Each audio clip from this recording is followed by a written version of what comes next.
joined by Atia Bali, the author of Land of Permanent Goodbyes and also a famous journalist. How are you today? I'm good. How are you? Good. So let's go ahead and get started with the questions.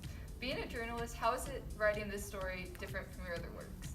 Well, since I'm a journalist, I wanted to show all perspectives and sides of the story, so I used a text shift to switch between the characters' thoughts, and I also inserted my own opinions and thoughts in as well, just because I am a journalist and that's how I normally write. And the biggest shift change is when I shifted between Tariq's perspective and Alexia's perspective. I wanted to show multiple sides of the story, so instead of only showing the refugees' perspective, I also showed a volunteer's perspective.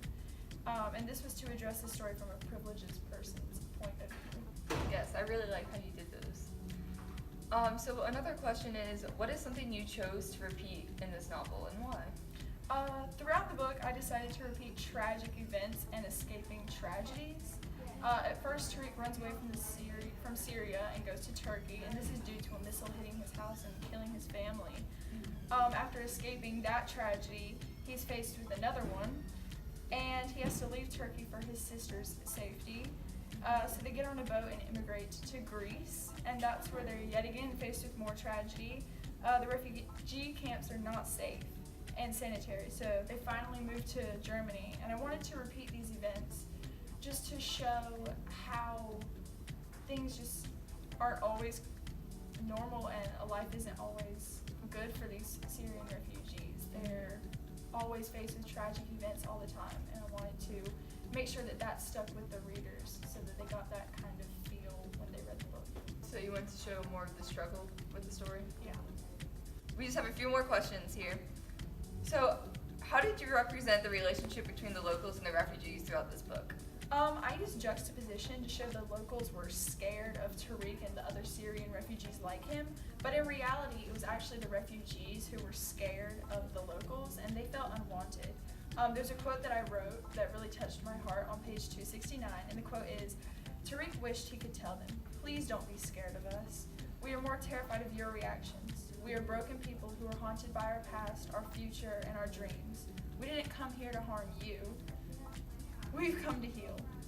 This quote basically emphasizes how refugees were seen as the hunters, but in reality they were helpless victims who were getting driven out of their country for their lives. They were misinterpreted in the society, and the use of juxtaposition helps the reader know that it is not the truth and true relationship between the refugees and the locals.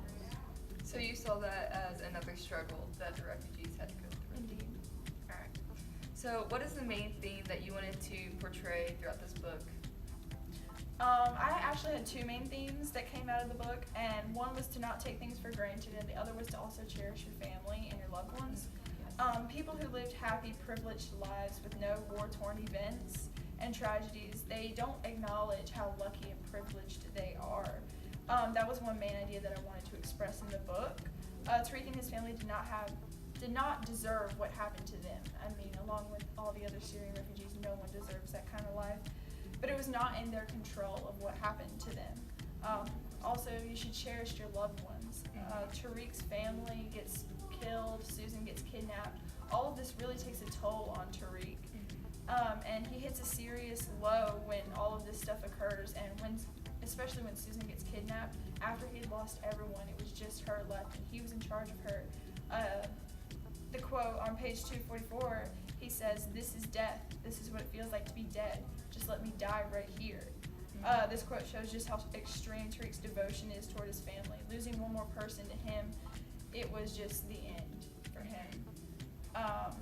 When they found her, Tariq made the decision to immediately move to Greece to protect her at all costs. Eventually, his father and his brother Salim moved to Greece with him, and Susan as well, and Tariq is filled with joy to be a complete family again. Alright, well that's all the time we have today, so we'd like to thank you for coming on the show and answering a few questions.